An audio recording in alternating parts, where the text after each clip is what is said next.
హల్లెలూయా హల్లెలూయా. దేవుని నామమునకు మహిమ కలుగునుగా. మన ప్రభువైన యేసుక్రీస్తు నామంలో యేసు శిలువలో పలికినటువంటి మాటలను వివరించడానికి అవకాశం ఇచ్చినటువంటి మన దైవ సేవకులకు, మరి ఈ మంచి శుక్రవారపు ఆరాధనకు కలుస్తున్నటువంటి ప్రియ సంఘానికి నా హృదయపూర్వకమైన వందనాలు తెలియజేస్తున్నానండి.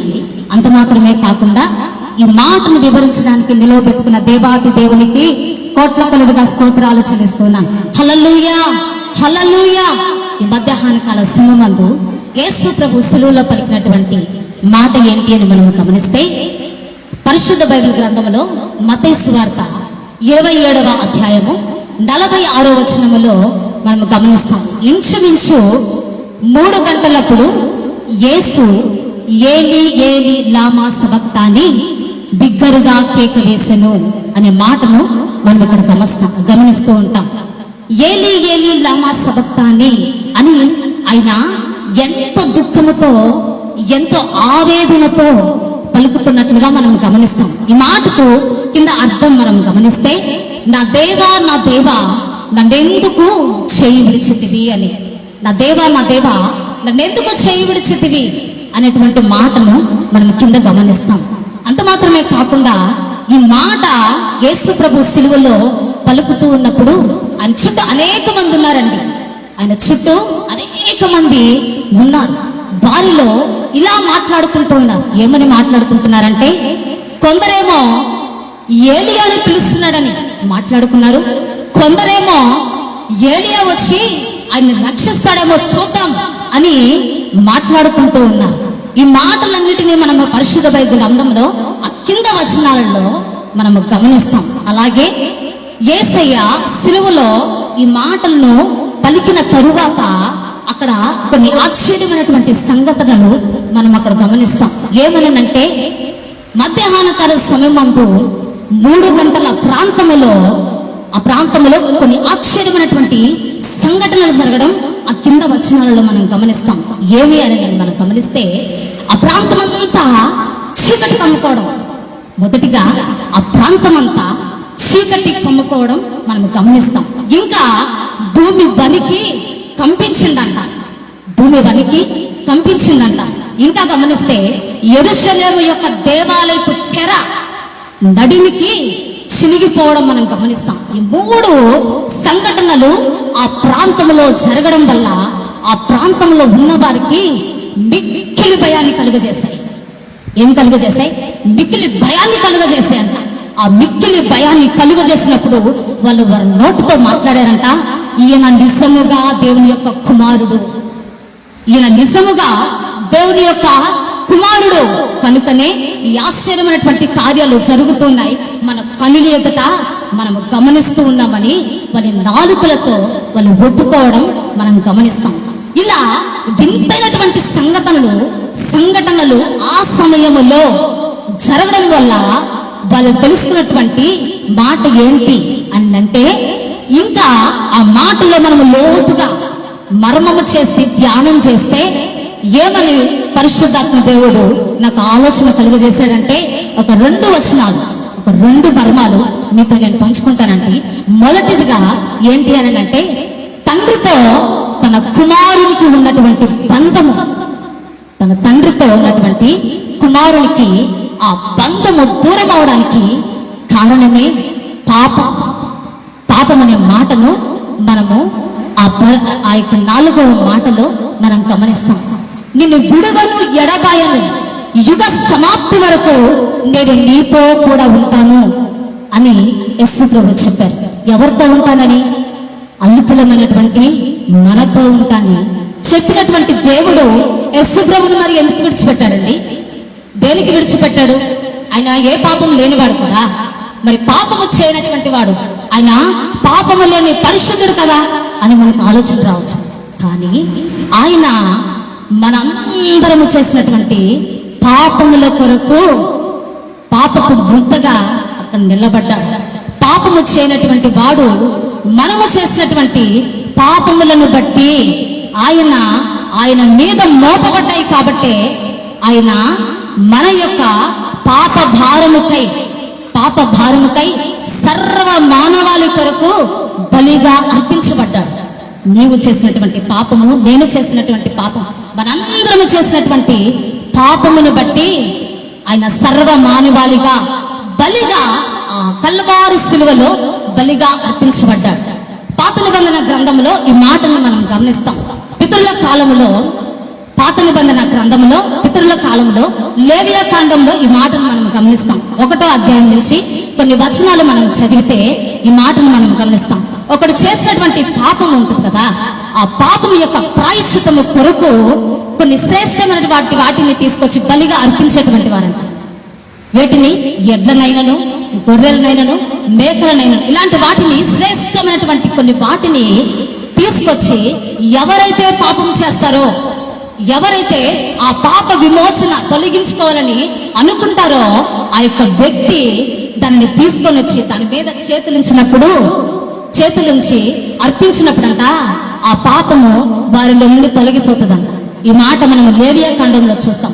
అలాగే క్రొత్త నిబంధన గ్రంథంలో కూడా ఒక వ్యక్తి చెప్తారు. ఎవరు అని అంటే బాప్తిస్మం ఇచ్చి యోహాను ఈ మాటను చెప్తాడు. ఏమని చెప్తాడంటే, ఇదిగో లోక పాపములను మోసుకొని పోవు దేవుని యొక్క గొర్రె పిల్ల అనే వాక్యాన్ని మనం యోహాను సువార్తలో మనం గమనిస్తాం. ఇంకా మనం గమనించినట్లయితే పరిశుద్ధ బైబిల్ గ్రంథములో అలాగే తన ప్రజల కొరకు, వారి యొక్క పాపముల కొరకు యేసును గురించి చెప్పినటువంటి మాట పరిశుద్ధ బైబిల్ గ్రంథంలో మనం చూస్తాం. ఆయనే నిజమైనటువంటి దేవుడు, నిజ రక్షకుడు అనేటువంటి మాటను మనం గమనిస్తాం. ఆ మాటలన్నిటినీ నెరవేర్చుట కొరకై మనందరి పాపముల కొరకు ఆయన ఈ లోకానికి ఎలా వచ్చాడంట? పాప విమోచన బలిగా లోకానికి తండ్రి దగ్గర నుండి పంపబడ్డాడు. ఆ దేవాది దేవుడి యొక్క తండ్రి దగ్గర నుంచి పంపబడి ఈ లోకానికి వచ్చి తన విలువైనటువంటి ప్రాణాన్ని నీ కొరకు, నా కొరకు ఆ కల్వారి సిలువలో ప్రాణం పెట్టాల్సి వచ్చింది అని అంటే పాప విమోచన బలిగా ఆయన అర్పించబడాల్సి వచ్చి ఈ లోకానికి ఆయన రాబడ్డాడు. ఈ విషయాలన్నీ మనము గమనిస్తే యేసయ్య మనందరి పాపముల నిమిత్తము దోషిగా నిలబడ్డాడు. పాపపు ముద్దగా ఆ సిలువలో నిలబడ్డాడు. కాబట్టే తండ్రి అయినటువంటి దేవుడు తన చేతిని విడిచిపెట్టాడనే మాటను ఈ 4వ మాటలో మనము గమనిస్తాం. హల్లెలూయా, హల్లెలూయా. అర్థమవుతుందా? అర్థమైన వాళ్ళందరూ హల్లెలూయా చెప్పండి. హల్లెలూయా, హల్లెలూయా. చక్కటి మధ్యాహ్న కాల సమయమందు దేవుని యొక్క మాటలు చాలా అమూల్యమైనవండి. దేవుని యొక్క ప్రణాళిక చాలా అమూల్యమైనదని ఈ మధ్యాహ్న కాల సమయమందు మనమందరం ఇక్కడ చేరుకొని ఉన్నాము. కాబట్టి హల్లెలూయా. మధ్యాహ్న కాల సమయమందు ఇవన్నీ జరగడం అక్కడ మనం గమనిస్తాం.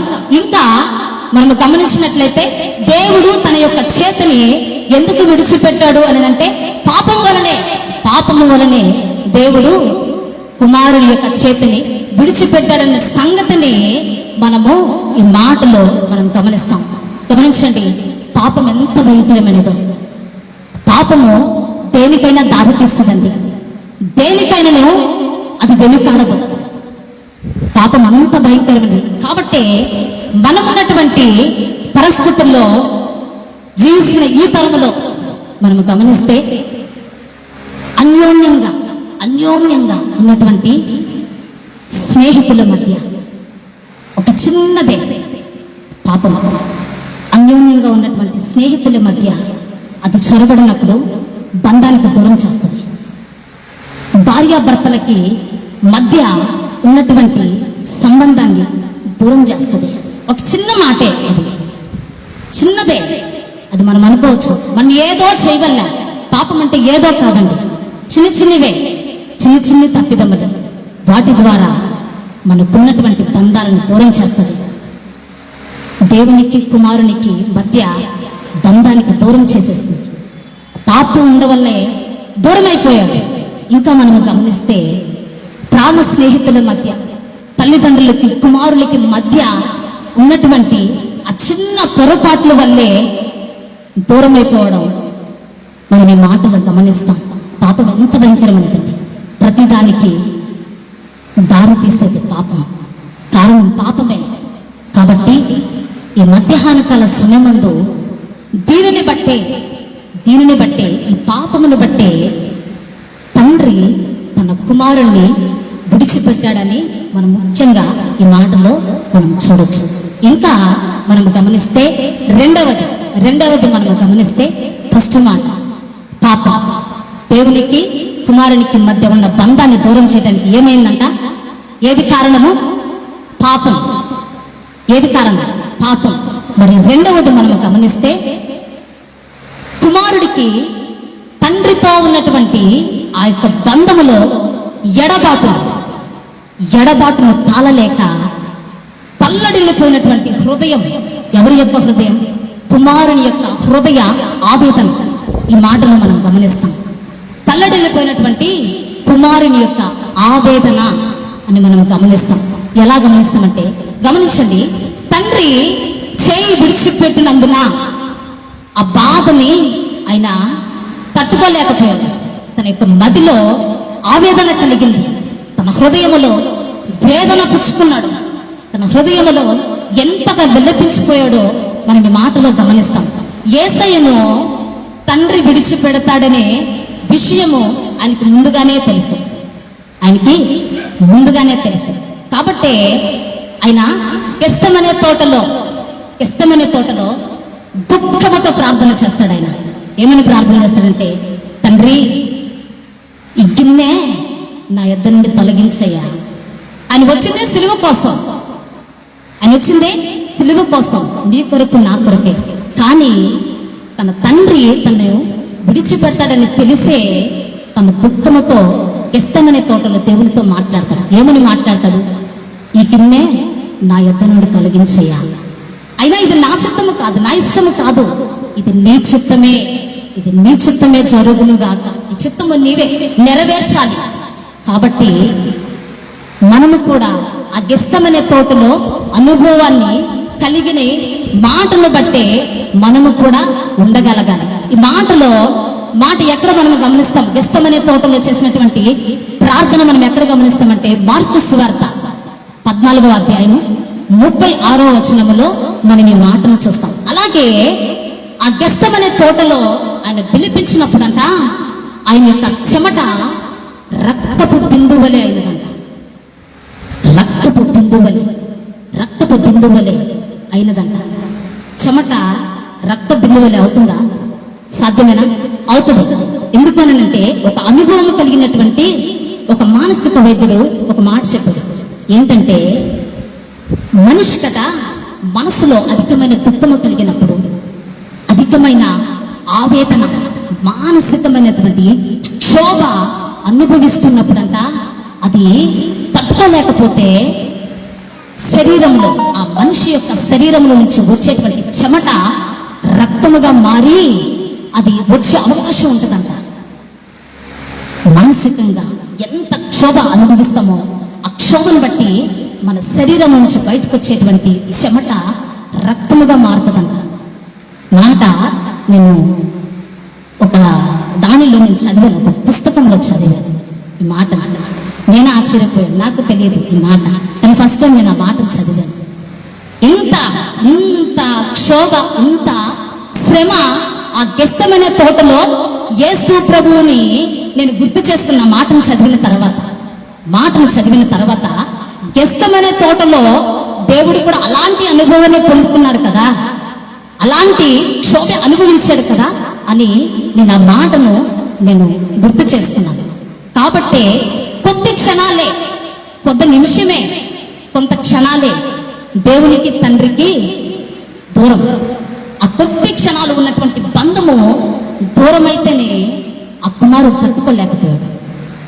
ఆ కుమారుడు విలపించిపోయాడు. ఆ కుమారుడు ఆ యొక్క ఆవేదన, ఆ హృదయ ఆవేదనని తలపించుకున్నట్లుగా అయిపోయింది. మాటలో మనం ఇంకా గమనిస్తే బంధం గురించి రూతులు కూడా మనం గమనించుకోవచ్చు. యేసు ప్రభు ఏ రీతిగా తన కుమారుడితో ఉన్నటువంటి బంధాన్ని కొద్ది క్షణం ఎడబాటు కలిగితేనే తట్టుకోలేకపోయాడు కదండి. అయినా ఆ కొద్ది క్షణాల్లో ఎడబాటు కలిగితేనే ఆ హృదయ ఆవేదన చూశారు. మరి మనం ఎలా ఉన్నాం? మన బంధం ఎవరితో ఉంది? మన బంధం ఎవరితో మనం కట్టుకొని ఉన్నాం? పరిశుద్ధ బైబిల్ గ్రంథంలో రూతును మనం గమనిస్తాం. రూతును నయోమితో చెప్తుంది, నీ దేవుడే నా దేవుడు, నీ జనమే నా జనం, నీవెక్కడ జీవిస్తావో నేను అక్కడే జీవిస్తాను, కానీ నీ బంధంలో నుంచి నేను ఎక్కడికి వెళ్ళలేను. ఓర్ఫా వెళ్ళిపోయింది, కానీ రూతు మాత్రం నయోమితో బంధాన్ని కట్టుకుని జీవించగలిగింది. అలాగే ఏలియా ఎలీషాను కూడా మనం చూస్తాం, అలాంటి బంధాన్ని కలిగి ఉన్నారు వాళ్ళు కూడా. దావీదును మనం చూస్తాం. దావీదు ఒక మాట అంటాడు, కీర్తనల గ్రంథం 22వ వచనంలో ఒక మాట అంటాడు, ఒక చిన్న పాపమే ఆయన చేసింది, దాని తరువాత ఆయన తట్టుకోలేక ఆయన అంటాడు, అయ్యా నీ నుండి నన్ను దూరం చేయదు, నీ నుండి నన్ను దూరం చేయొద్దయ్యా, నేను తట్టుకోలేను, నీ చేయి నన్ను విడిచిపెట్టనివద్దయ్యా. నీ ఆయన హృదయములో ఎంతగా ఆవేదన చెందుతాడో దావీదును కూడా మనం గమనిస్తాం. కాబట్టి ఈ రెండు విషయాలు మనం ఈ మాటలో గమనిస్తాం. మొదటి మాట ఏంటి అని అంటే, పాపం దేవునికి కుమారునికి మధ్యలో ఒక చిన్న పాపం వల్ల దూరమైపోయే విధంగా చేసింది పాపం. రెండవది బంధం, దేవునికి కుమారునికి మధ్యలో ఉన్నటువంటి బంధము ఒక కొద్ది క్షణాలే, కొన్ని నిమిషాలు మాత్రమే. బంధము దూరమైనప్పుడు తట్టుకోలేకపోయాడు. బంధాన్ని మనం గమనిస్తూ ఉన్నాం. ఈనాడు మన బంధం ఎలా ఉన్నది? మన బంధాలు ఎలా కట్టుకుంటూ ఉన్నాం? దేవునితో మన బంధము ఉంటూ ఉందా?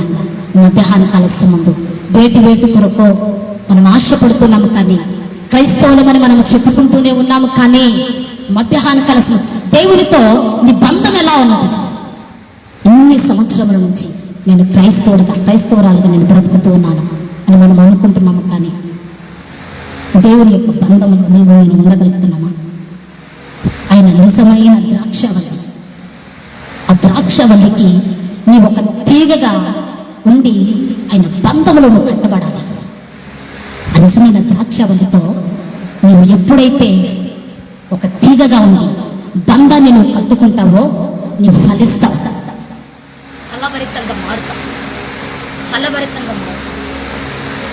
హల్లెలూయా, హల్లెలూయా. నీ బంధం ఎలా ఉంది?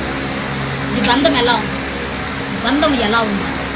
దేవునితో ఈ బంధాన్ని కట్టుకోవడం బహుగా ఫలిస్తాం. ఈ బంధాన్ని దేవునితో కట్టుకోవడం ద్వారా బహుగా ఫలించి అభివృద్ధి చెందుతాం. బంధం ఎలా ఉండాలండి? దేవునితో మన బంధాన్ని కోల్పోకూడదు. ఆయన ఎప్పుడైనా చేయి విడిచిపెట్టే దేవుడు కాదు. మనుషులు ఒకవేళ నేను చేయి విడిచిపెట్టొచ్చేమో, దేవుడు నిన్ను విడిచిపెట్టే దేవుడు కాదు. ఇప్పటికైనా ఒకవేళ వెనుదిరిగిపోయి ఉంటే మధ్యాహ్న కాల సంబంధం దేవుని దగ్గరికి తిరిగిరా. దేవుని దగ్గరకు వచ్చి, అయ్యా నా పరిస్థితి ఇది, నేను మరలా నీ బంధంలోనికి రావాలని నేను ఆశపడుతున్నానయ్యా, నీ బంధంలో నేను చేర్చబడాలని కోరుకుంటున్నానయ్యా అని నువ్వు అడగగలిగితే ఆయన క్షమించే హృదయం కలిగిన వారు. ఇందాక మొదటి మాటలో మనం చూసాం, ఎవరినైనా క్షమించగలిగేటువంటి మనసు కలిగి ఉండగలిగినటువంటి దేవాతి దేవుడు నిన్ను తీసుకోలేడా? నిన్ను హక్కును చేర్చుకోలేడా? నిన్ను దగ్గరికి చేర్చుకోలేడా? నీ దగ్గరికి చేర్చుకోలేడా? దేవాతి దేవుడు నీవు ఎప్పుడు వస్తావా అనేటువంటి ఆశతో ఎదురు చూస్తూ ఉన్నాడు. మధ్యాహ్న కాలము దేవుని బంధములో నువ్వు కట్టబడాలి. ఒకవేళ పాపంలో ఉన్నవేమో, శాపములో ఉన్నవేమో, దేవుని నుంచి విడిపించబడి వేరుగా బ్రతుకుతున్నవేమో, మధ్యాహ్న కాల సమయంలో వాటిని విడిచిపెట్టు. మనుషులు ఎవరు నిన్ను చూడలేదని అనుకోవద్దు. ఆకాశం నుండి పేరు చుచ్చుతున్న దేవుడు నిన్ను చూస్తున్నాడన్న సంగతిని మర్చిపోకూడదు. ఇంతవరకు ఒకవేళ ఎలాంటి బ్రతుకులు మనం బ్రతికేమో మనకు తెలియదు, కానీ ఇక మీదటైనను మనము బంధాలను కలిగి, అనుబంధాల విలువలను కలిగి మనం బ్రతకాలన్నదే ఈ మాట యొక్క ఉద్దేశం.